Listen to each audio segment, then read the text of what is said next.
Then the Lord said to Moses and Aaron, "Tell the people of Israel that the animals which may be used for food include any animal with cloven hooves, which chews its cud.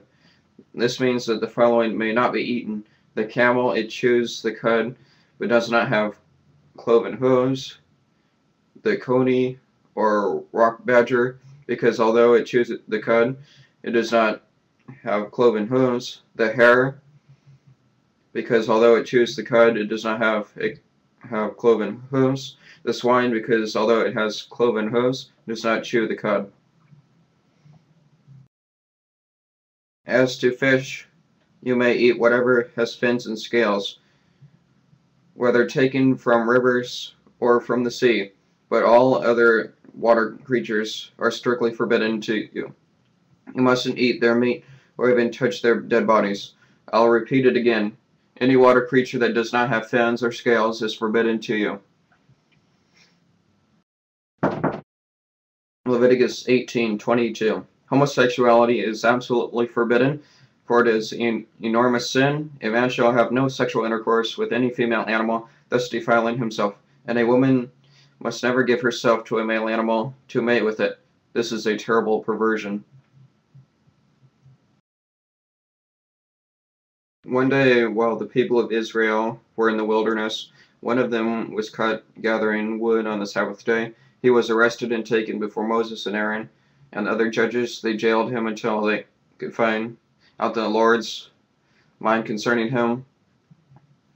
Then the Lord said to Moses, "The man must die. All the people shall stone him to death outside the camp." So they took him outside the camp and killed him as the Lord had commanded. If a man's testicles are crushed or his penis cut off, he shall not enter the sanctuary. A bastard may not enter the sanctuary, nor any of his descendants for 10 generations. That means Q-Dragon is not going to come in. Q-Dragon will be cast into hell. Don't misunderstand why I have come. It isn't to cancel the laws of Moses and the warnings of the prophets. No, I came to fulfill them and to make them all come true. With all the earnestness, I have to say, every law in the book will continue until its purpose is achieved. And so if anyone breaks the least commandment and teaches others to, he shall be least in the kingdom of heaven. But those who teach God's laws and obey them shall be great in the kingdom of heaven. And those who believe shall use my authority to cast out demons, and they shall speak in new tongues. They will be able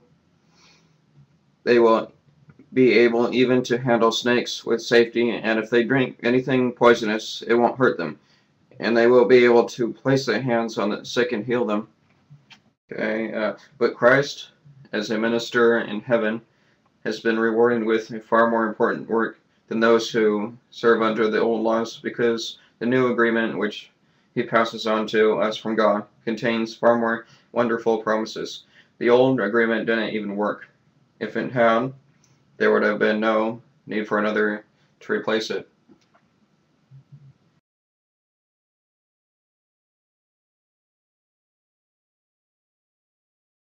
Do you think that that is an appropriate or pleasant or loving thing for a omnipotent almighty being to do?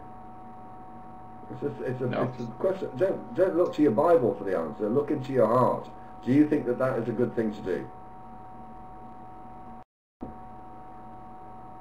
No. And I would agree with DPR in that the only reason that you hold on to these things is because you have a fear of no longer existing.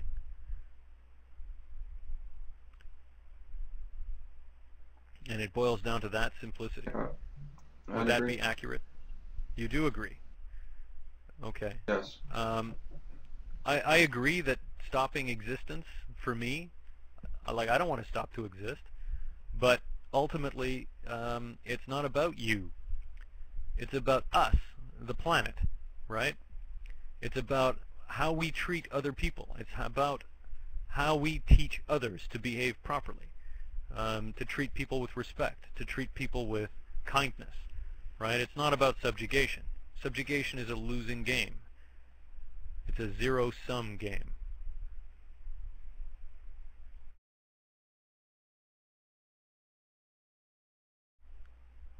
You found the passage? Great. Indicate the link, I suppose. Job 40:15.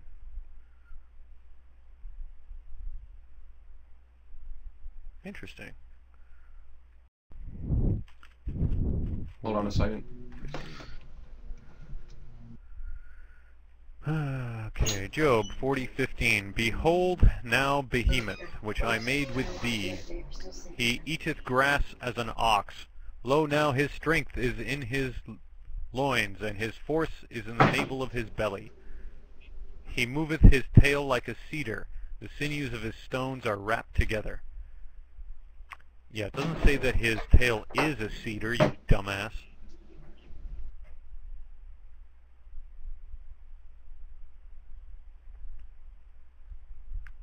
It's pretty lengthy. It's from 15 to 24. When you take your pants off, not to leave them there, but to pick them up His so mommy's they giving him can shit hold again. them overnight. No, never occurred. Hi, Nick's mom.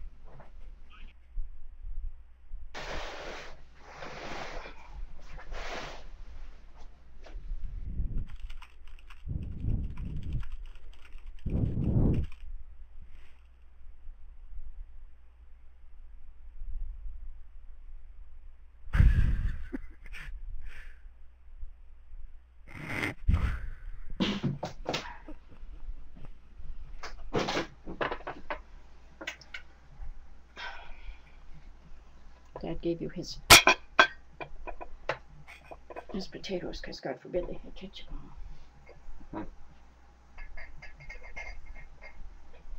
them.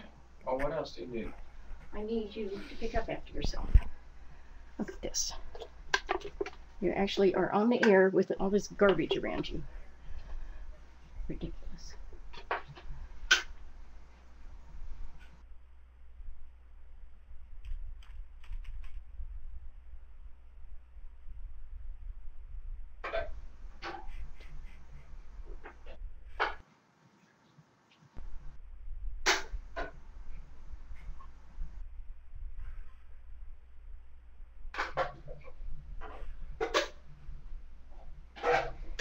Poor Nick.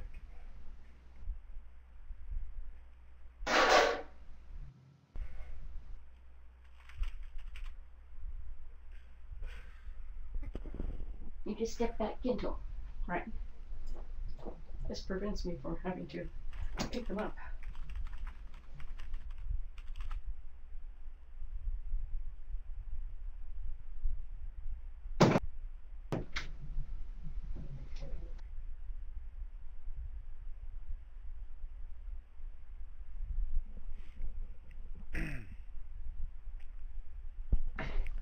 Wow. Most impressive. Nick, how old are you again? 20. You're 20. I wish my mom took care of my apartment that way when I was 20. Your mom's awesome. You should be nicer to her.